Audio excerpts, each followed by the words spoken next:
E djela e të verbrit, Irsi Anastasi, Edër të nderuar, vëllezër dhe motra, Krishti u ngjall. I verbuar plotësisht nga sytë e shpirtit, ty të vi o Krishti im, o si i verbri në ungjill dhe i penduar thërres me lot. Ndrit më në të herët, o drita i qiellit, kënduam sot në të dielën e të verbrit, së bashku me korin e mrekullueshëm të kishës sonë. Fragmenti i sotshëm i ungjillit na flet për një mrekulli të madhe që bëri Zoti Jezu Krisht pikërisht shërimi i njeriu të verbër. Një ditë Jesui së bashku me dishepujt e tij po ecën në rrugët e Jeruzalemit dhe aty pan një të verbër që nga lindja. Ai ndaloi pranë tij, pështyu në tokë, bëri balt, ja leu sytë dhe i tha: "Shko dhe lau në pellgun e Siloamit."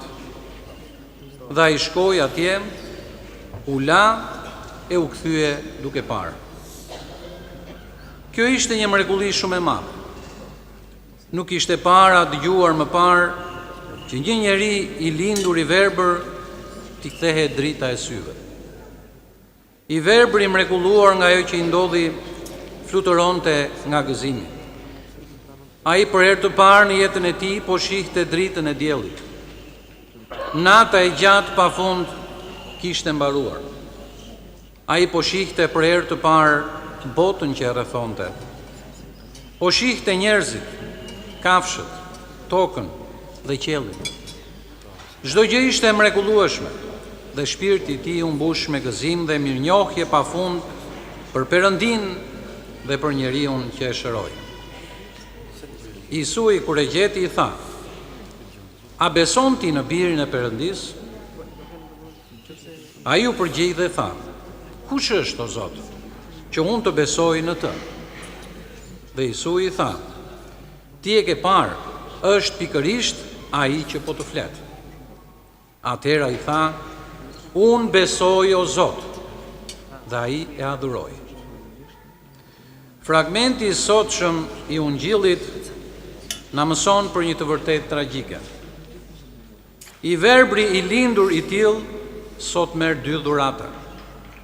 Fiton dritën e syve, gjithashtu fiton dhe dritën e shpirtit.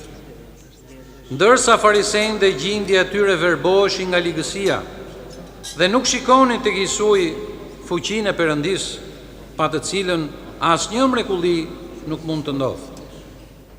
Farisejnë ishin elita drejtuese e Izraelit në atë kohë. Ata ishin njohës shumë të mirë të shkrimit të shenjtë, sepse i gjithë ligji dhe profetët dëshmonin për Jezu Krishtin. Megjithatë, ata për shkak të egoizmit, krenarisë dhe mospendimit për mëkatet e tyre, u bën armiqt kryesor të Krishtit të Perëndis. Ata arritën deri aty sa të kërcënonin judejt se ai që rrëfente Jesuin si Krishti, pra Mesia, do të përjashtojë nga sinagoga. Ajo që na bën përshtypje në këtë histori është guximi të verbrit, të shëruar, për të dëshmuar pa frikë para gjithë njerëzve se ishte pikërisht Jesui, ai që e kishte shëruar, dhe se besonte se Perëndia dëgjon lutjet e atyre njerëzve që e kanë frikë dhe ja ruajnë porosit.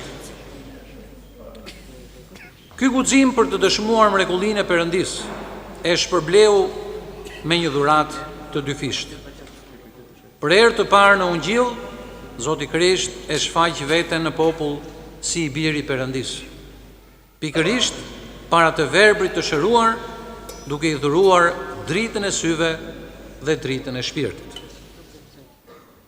Ajo që të bën shumë përshtypje ndër ne njerëzit bashkëkohor është se shpenzojmë shumë kohë, para dhe energji për mirëqenien e trupit, i cili në fund të fundit do të na duhet për 70, 80, ndoshta dhe 100 vjet.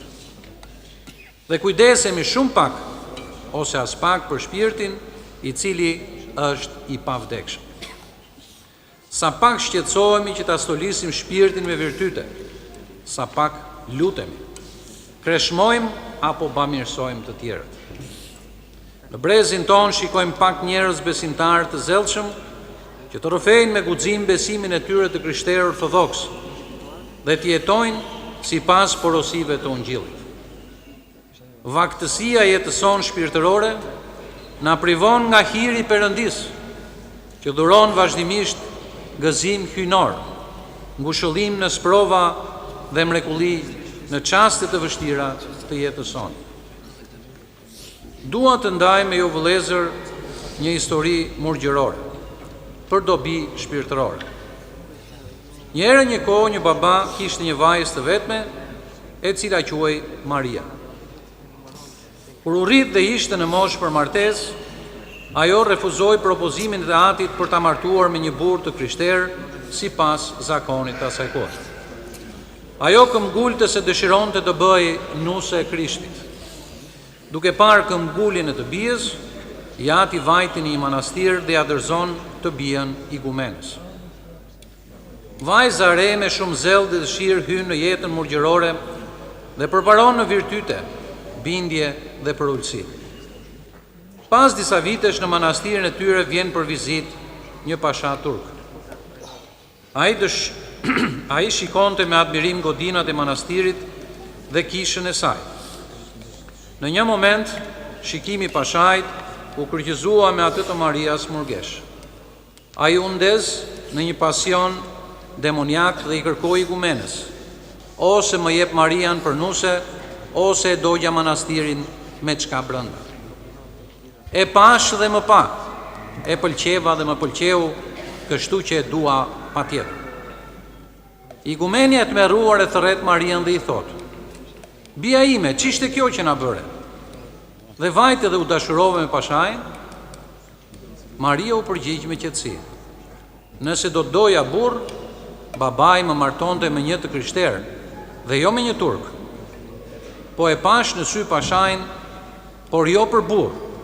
E pash dhe pyeta veten: këtë lavdi dhe shkëlqim që kam mbi tokë pashaj, a do ta ketë edhe në botën tjetër? E megjithatë mos u shqetësoni për këtë punë, se do ta zgjidh unë. Kur të vinë njerëzit e pashajit, sillini tek unë. Kur erdhën të dërguarit e pashajit me dhuratën në duar, i thanë: pashaju dashurua me sytë e tu dhe të do për nuse. Maria me qetësi i drejtoi te kisha. U paraqit para ikonës së Krishtit dhe i tha: o Zoti im i dashur, ti mi krijove sytë që unë të shikoj bukurinë tënde, o dhëndri im hyjnor. Por pashaju dashurua me sytë e mi, e kështu unë për treguar besnikërinë time ndaj teje, po i nxjerr sytë e po ja fal pashajt. E futi thikën në sy, e nxori dhe e vuri në pjatë. Shkoi para ikonës së Shënmërisë dhe i thot: o zonja Shënmari, unë hyra në manastir që të jetoj virgjërisht, si nuse e Krishtit, dhe jo të ndyhem në mëkate të trupit. Sytë e mi e skandalisën pashajin, kështu që unë po i nxjerr ato. Më mirë të jem pa to dhe me nder, se sa me to dhe me turp. I vuri të dyja në pjatë dhe ja dha shërbëtorët pashajit duke thënë: me qenë se pashaju dashurua me sytë e mi, merrini dhe çojeni pashajt. Ata dolën të tmerruar nga kisha dhe i quan pashajt sytë e Marias në pjatë. Kur mori vesh se çfarë kishte ndodhur, pashaji u pendua. I kërkoi falje Marias dhe e mbushi me dhurata manastirin, duke kërkuar të luten për të që ta fal Perëndia. Një ditë Marias murgesh ju shfaq zonja Shënmari dhe i tha: me qenë se ti i kreve sytë e tu nga dashuria e madhe që ke për birin tim të dashur, ja si ku i ke sytë e tu përsëri. Dhe zgjati dorën e saj të bekuar dhe preku sytë e Marias dhe i dhuroi sy të ri. I gjithë manastiri u njoftua për mrekullinë dhe lavdëruan Perëndin dhe Shënmarin për gjithë sa ndodhi, si dhe përgëzuan murgeshën e re për besimin dhe virtytet e saj të larta, që e denjësuan të përjetonte këtë mrekulli për dobinë shpirtërore që pati gjithë vllazëria nga kjo ngjarje prekse dhe ndërhyrja hyjnore. Vëllezër dhe motrat krishterë, le të vazhdojmë rrugëtimin ton shpirtëror për të takuar Krishtin e ngjallur prej së vdekurës.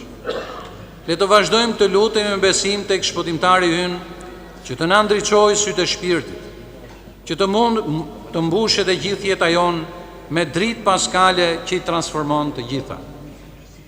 Le të pendohemi vazhdimisht për mëkatet tona që errësojnë gjithë qenien ton dhe na largojnë nga Perëndia. Së fundmi, le të dëshmojmë me guxim në shoqërinë ku jetojmë besimin ton te Krishti ynë i dashur, që është vetë drita dhe ndriçimi i të errësuarve. Le të aftojmë të hyjë në zemrat tona dhe të themi bashkë me të verbrin: të besoj o Zoti Krisht dhe të adhuroj. Amin.